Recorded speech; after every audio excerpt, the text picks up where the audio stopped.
बिस्मिल्लाहिर्रहमानिर्रहीम। अस्सलाम वालेकुम डियर स्टूडेंट्स, आप देख रहे हैं mathematics learning with Abid Ali और मैं हूं आपका teacher Abid Ali. Class 10th के लेसन्स कंटिन्यू है। Chapter number 17 sets and function हमारा कंटिन्यू होगा और एक्सरसाइज नंबर 17.4 के आज हम क्वेश्चन नंबर 2 से अपनी वर्किंग को स्टार्ट करेंगे। क्वेश्चन नंबर 2 आपके पास क्वेश्चन के अंदर गिवन है बुक में, if set P has 10 elements. Set P has 10 elements का मतलब सेट P में 10 एलिमेंट्स हैं एंड Q हैज़ 15 एलिमेंट्स और Q में 15 एलिमेंट्स हैं।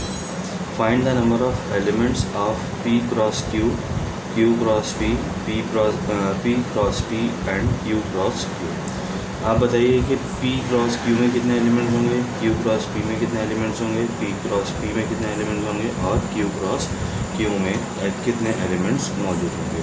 अब जब हम सवाल को हल करने के लिए आगे बढ़ेंगे तो देखिए, सबसे पहले हमें गिवन है set P has 10 elements. Set P में 10 एलिमेंट्स मौजूद हैं तो number of elements in set P बराबर आ जाएगा 10 के।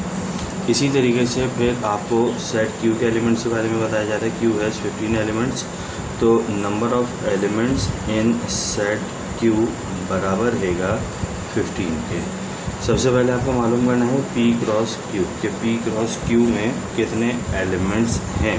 तो जब हम P क्रॉस Q के एलिमेंट्स की तादाद को मालूम करने के लिए जाएंगे तो P क्रॉस Q बराबर हो जाएगा, P के एलिमेंट्स की तादाद बराबर रहेगी 10 के और Q के एलिमेंट्स की तादाद बराबर है 15 के। तो हम इन दोनों का आपस में मल्टीप्लाई करवा देंगे, 15 × 150।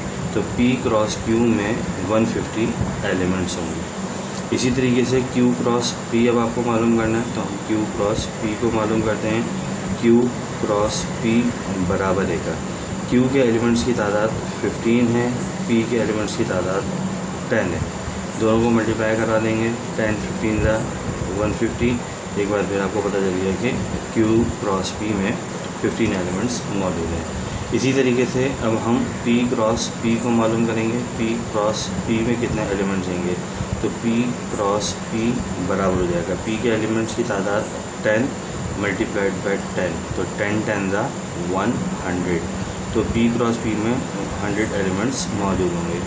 इसी तरीके से Q क्रॉस Q अगर हम मालूम करें तो Q क्रॉस Q में हमारे पास कितने एलिमेंट्स मौजूद होंगे। Q के एलिमेंट्स की तादाद है 15 तो 15 मल्टीप्लाइड बाय 15 15 15 225 और यहाँ का आपका सवाल मुकम्मल हो जाएगा कि Q क्रॉस Q में 15 एलिमेंट्स मौजूद हैं। राइट, ये बेसिकली एक MCQs बेस्ड क्वेश्चन है, ठीक है जी, और आपको ये MCQs में मिलेगा। अब हमारे पास क्वेश्चन नंबर इसका 3 मौजूद है। ये है एग्ज़ाम मटेरियल क्वेश्चन, ठीक है जी। एग्ज़ाम मटेरियल क्वेश्चन का मतलब ये है कि बोर्ड एग्जाम्स में या आपको सेक्शन B में मिल सकता है। सेट A के एलिमेंट्स हमारे पास गिवन है, if set A equals to 1, 2, set B बराबर है 2, 3 एंड सेट C बराबर है 1, 3, 5 के। देन फाइंड, तो आपको फाइंड करना है, इससे पार्ट्स मैंने यहाँ पर कॉपी कर लिए हैं। तो अब हम इनको किस तरह से मालूम करेंगे, A क्रॉस B हमें मालूम करना है, ठीक है, यानी सेट A को सेट B के साथ मल्टीप्लाई करना है। सेट A में हमारे पास मौजूद हैं 1, 2 और सेट B में एलिमेंट्स मौजूद हैं 2, 3, ठीक है जी। जब हम दो सेट्स का क्रॉस प्रोडक्ट मालूम करते हैं, ठीक है जी, ये जो क्रॉस आपके पास मौजूद होता है इसे हम पढ़ते हैं क्रॉस प्रोडक्ट, ठीक है जी, क्रॉस प्रोडक्ट, ठीक है जी। और इसका एक और नाम भी होता है, इसे आप कार्टेशियन प्रोडक्ट भी कहते हैं। तो दो सेट्स का जब क्रॉस प्रोडक्ट या कार्टेशियन प्रोडक्ट हम मालूम करने के लिए जाते हैं तो सबसे पहले बनाया जाता है मीडियम ब्रैकेट। मीडियम ब्रैकेट बनाने के बाद हम स्मॉल ब्रैकेट बना देंगे। पहले सेट का पहला एलिमेंट उठा लेते हैं, जैसे 1 का ऑर्डर पेयर बनाएंगे 2 के साथ, स्मॉल ब्रैकेट क्लोज करेंगे, उसके बाद आ जाएगा comma, again small bracket open होगा, 1 का ऑर्डर पेयर बनाएंगे हम 3 के साथ। यानी पहले सेट के पहले एलिमेंट को हम दोनों अगले सेट के तमाम एलिमेंट्स के साथ ऑर्डर पेयर की फॉर्म में लिखेंगे, ठीक है, कॉमा, इसके बाद 2 को ऑर्डर पेयर करवाएंगे 2 के साथ, इसी तरीके से 2 का 3 के साथ। यहाँ पर हमारे पास सेट्स मल्टीप्लाई हो गए, क्रॉस प्रोडक्ट हासिल हो गया, ये हमारा आंसर। ठीक है जी। इसी तरीके से अब हम इसके पार्ट नंबर 2 की तरफ चलेंगे। पार्ट नंबर 2 में हमारे पास क्या मौजूद है, बी क्रॉस सी। बी क्रॉस सी हमें मालूम करना है, तो बी क्रॉस सी बराबर हो जाएगा, बी के एलिमेंट्स की तादाद हमारे पास मौजूद है 2, 3 मल्टीप्लाई सी के एलिमेंट्स की तादाद हमारे पास मौजूद है 1, 3, 5। ठीक है जी। अब तरीक़ेकार हमारे पास सेम रहेगा। जब हम क्रॉस प्रोडक्ट मालूम करने के लिए जाएंगे, पहले सेट का पहला एलिमेंट उठा लिया जाएगा। पहले सेट का पहला एलिमेंट मौजूद है 2 का ऑर्डर पेयर बनाएंगे हम 1 के साथ। उसके बाद 2 का ऑर्डर पेयर बनाएंगे हम 3 के साथ, और 2 का ऑर्डर पेयर बनाएंगे हम 5 के साथ। इसके बाद बारी आ जाएगी 3 की। 3 का ऑर्डर पेयर बनाएंगे 1 के साथ, 3 का ऑर्डर पेयर बनाएंगे 3 के साथ, और फिर 3 का ऑर्डर पेयर बनाएंगे हम 5 के साथ, और ये हमारा आ जाएगा आंसर। क्वेश्चन नंबर 2 के अंदर हमने देखा था कि क्रॉस प्रोडक्ट के अंदर हमने एलिमेंट्स को मल्टीप्लाई करवाया था और उनके आंसर्स निकाले थे। अब इसी चीज़ को यहाँ पर अगर आप अप्लाई करें तो आपको नज़र आ रहा है कि पहले सेट में 2 एलिमेंट मौजूद हैं, दूसरे सेट में 2 एलिमेंट मौजूद हैं। 2 2 ज़ा 4, तो हमारे पास 4 ऑर्डर पेयर्स हासिल हो गए। इसी तरीके से यहाँ पर 2 एलिमेंट्स, यहाँ पर 3 एलिमेंट्स, तो 2 3 ज़ा 6, तो 1 2 3 4 5 6, ये 6 एलिमेंट्स हमारे पास हासिल हो गए, 6 ऑर्डर पेयर्स हासिल हो गए, जो कि हमारा आंसर है। इसी तरीके से अब हम इसके तीसरे पार्ट की तरफ चलेंगे। अब ये जो तीसरा, चौथा और पांचवा पार्ट होगा, ये board examination point of view से इंपॉर्टेंट क्वेश्चंस होंगे। ठीक है जी। ए क्रॉस बी यूनियन सी हमें मालूम करना है। तो पहला काम ये होगा कि हम बी यूनियन सी को फाइंड आउट करें, क्योंकि हमारे पास बी यूनियन सी मौजूद नहीं है। B union C equals to, सबसे पहले हम बी के सेट को लिखेंगे। बी के सेट के एलिमेंट मौजूद थे 2 और 3, तो हम यहाँ पे लिख देंगे बी के सेट के एलिमेंट 2 और 3 यूनियन साइन, और फिर सी के सेट के एलिमेंट डालेंगे। सी के सेट के एलिमेंट हमारे पास मौजूद थे 1 3 5, तो ये आ गया 1 3 और 5। अब देखें, जब हम इन दोनों सेट्स को क्रॉस प्रोडक्ट की सूरत में हासिल करेंगे, यानी इनका क्रॉस प्रोडक्ट मालूम करेंगे, तो किस तरह से पहले यूनियन मालूम करते हैं, तो पहले यूनियन की प्रॉपर्टी यूज़ करेंगे। यूनियन में हम 2 सेट्स को मिलाकर लिखते हैं, नंबर्स को तरतीब से लिखते हैं, और जो नंबर 2 मरतबा आए उसे एक बार लिखते हैं। तरतीब से लिखने की वजह से पहले 1 आ गया, फिर 2, 3 2 दफ़ा मौजूद है, तो 3 को हम एक बार लिखेंगे, और ये आ गया बी यूनियन सी।